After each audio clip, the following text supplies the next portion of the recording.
All right, folks, picture this.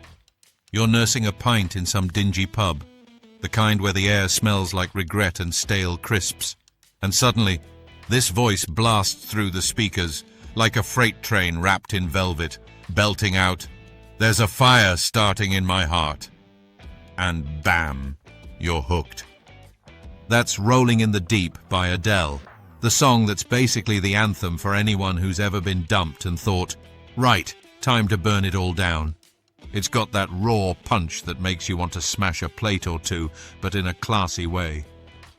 And here's the tease. Behind this heartbreak banger is a story involving a dodgy ex with a name straight out of a bad comic book, a heartbeat that literally set the rhythm, and a twist that turned a weepy ballad into a global smackdown. Stick around, because we're diving in, pun very much intended, and I promise by the end, you'll be laughing, learning, and maybe even plotting your own revenge playlist. Let's kick off with the spark, the moment this monster was born. So, Adele's in her early 20s, fresh off a breakup that's left her in pieces. We're talking 2009, she's just wrapped up touring for her first album, 19, and she's in this relationship with a bloke who's, well, let's just say he wasn't exactly Prince Charming. His name? Slinky Sunbeam. Yeah, you heard that right. Slinky bloody Sunbeam. Sounds like a cartoon villain or a dodgy energy drink, doesn't it? And get this, even years later, digging up his real identity is like trying to find a needle in a haystack made of non-disclosure agreements. Obscure? Absolutely. Adele's kept mum on the details, but mates have whispered he was the type you couldn't tie down, probably because he was too busy slinking off with a Burberry model named Morwenna. Ouch. Anyway, the split hits hard. Adele's mates are all, "Good riddance, love. He made you act like a different person." But she's gutted, drowning her sorrows, probably chain-smoking in some London flat, wondering if her life's doomed to be boring, lonely and rubbish, as this git apparently told her. Insulting, right? Like, who says that and expects a hug? The very next day, boom, she's in the studio with producer Paul Epworth. Now, Epworth's this indie rock wizard who's worked with Florence and the Machine, not exactly the soul diva type. Adele shows up raw, eyes puffy, ready to pour out a sad little ballad. But Paul's not having it. "Nah," he says, "let's make this fierce. Be a bitch about it." Adele's fuming inside, her blood's boiling, and she grabs his arm. "Feel my heartbeat, Paul. Thump, thump, thump like a war drum." And just like that, they turn her pulse into the song's pounding beat. They jam for an afternoon, 45 minutes flat for the bones of it, and out comes this dark, bluesy, gospel disco beast.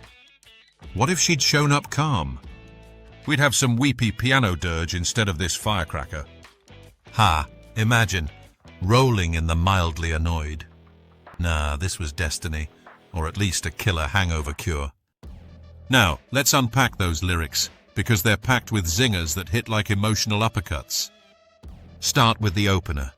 "There's a fire starting in my heart, reaching a fever pitch, and it's bringing me out the dark." That's Adele channeling her rage, turning heartbreak into a bonfire. The fire isn't just metaphor, it's that burning fury after betrayal, pulling her from depression's shadows. Then, "Finally I can see you crystal clear." Boom, clarity after the fog of lies. She's done being played.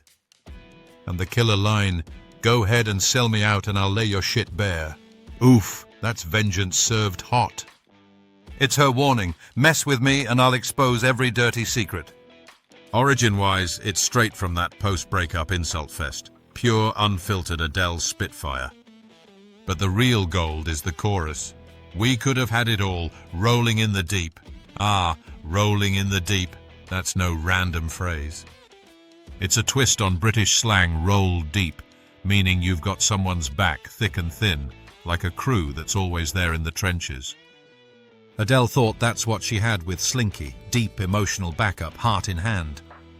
But nope, he played it to the beat, toying with her feelings like a bad DJ. Ripple effect? This phrase exploded into pop culture, becoming shorthand for that gut-wrenching intimacy gone wrong. People started using it for everything from bad dates to office betrayals. And funny aside, what if it was literal? Adele rolling around in some ocean abyss singing to fish. You had my heart inside your fin. Nah, but it'd make a hell of a mermaid remix. Moving on to the album and release Shenanigans, because nothing says fun like turning personal hell into a blockbuster. So Adele's got this track, but it's part of her sophomore album 21, named after her age because why not? She's channeling all that post-slinky chaos into 11 songs of soul-searching glory. Recording's a whirlwind. She hooks up with legends like Rick Rubin for stripped-down vibes, but keeps the raw demos because, as she says, you can't fake that fresh heartbreak juice. Epworth polishes rolling just enough, adding chanting backups like a gospel choir on steroids. Think Wanda Jackson meets Motown, with a Nashville twang from her US tour bus driver blasting country tunes that inspired the whole bluesy shift. Release day: November 2010 for the single, January 2011 for the album via XL Recordings. But shenanigans ensue. Adele's label thinks it's too risky, too bluesy for pop radio. Ha! Cut to it dropping like a bomb. The video? Directed by Sam Brown. It's all moody abandoned houses, vibrating glasses of water sinking to the drums, and a mini-city going up in flames. Symbolic? You bet, burning down the past. But here's a quirky bit. They used hundreds of glasses for that effect, and the dancer kicks up flour like a ghostly blizzard. Release promo. Adele's belting it on chat shows, but vocal strain hits early, foreshadowing her later throat surgery. And get this, it leaks online early, but instead of panic, it builds hype. What if it flopped? Adele might be busking in Tottenham now, crooning covers. Instead, it catapults her. First British woman to top the US Hot 100 and Billboard 200 in the same week since Leona Lewis. Shenanigans. More like serendipity on steroids. All right, rise to Mythic Status time, where rolling goes from hit to cultural juggernaut with a side of mild drama. It tops charts in 12 countries, hangs on the Hot 100 for 65 weeks, tying records left and right. 7 weeks at US #1, best-selling digital single by a woman ever, over 20 million copies worldwide. Controversies? Slim pickings, honestly. No lawsuits here, unlike some of her later tracks accused of nicking melodies. But there was that time Donald Trump blasted it at rallies in 2016. Adele's team? Nope, she hasn't okayed this for political nonsense. Trump kept rolling with it anyway, because apparently US laws let you license tunes for crowds. Satirical swipe. Imagine if politicians had to write their own anthems. Rolling in the polls, anyone? Lame puns and zero soul. Culture-wise, the ripple effects are tidal waves. It becomes the ultimate empowerment jam. Scorned lovers everywhere blasting it post-dump, turning tears into triumph.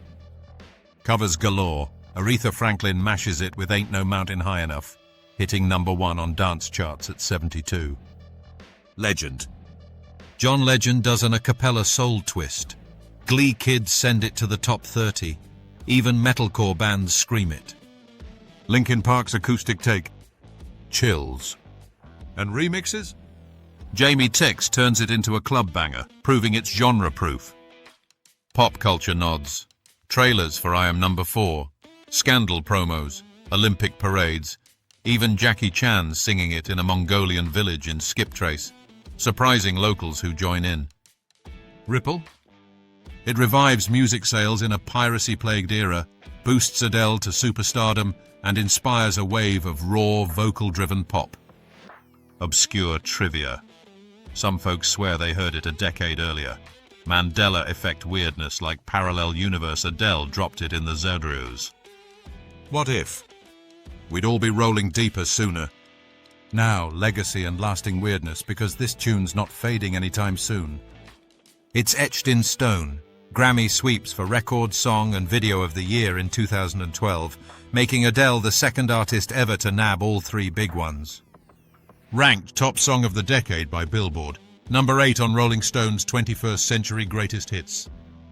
Legacy? It's the blueprint for breakup anthems, fragile yet fierce, empowering millions to say sod off with style. Weirdness? That heartbeat origin story, literally her pulse as percussion. Or how it crossed over to rock, R&B, Latin charts, the biggest since 1985. And the video's 2 billion plus views? It's got more eyes than some countries have people. Lasting ripple. Phrases like rolling in the deep now mean deep betrayal worldwide, infiltrating slang from heartbreak forums to therapy sessions. Self-roast. If I were Adele's ex, I'd change my name to something less slinky like Regret McCloser. What if she never split? No 21, no global domination. Maybe she'd be doing pub gigs and we'd all be stuck with lesser ballads. Nah, thank you, Slinky, for the inadvertent gift. Whew, we've rolled deep today, haven't we? From heartbeat origins to cultural tsunamis, rolling in the deep is Adele's genius distilled. Energetic, irreverent, but damn respectful to that voice that could shatter glass. If this got you fired up, smash that like button, subscribe for more rock lore with a twist, and drop a comment. What's your ultimate breakup tune? Go on, share. Don't leave me hanging. And remember, next time life's got you in the deep, turn it up and sing along. We could have had it all, but hey, sometimes burning bridges lights the way.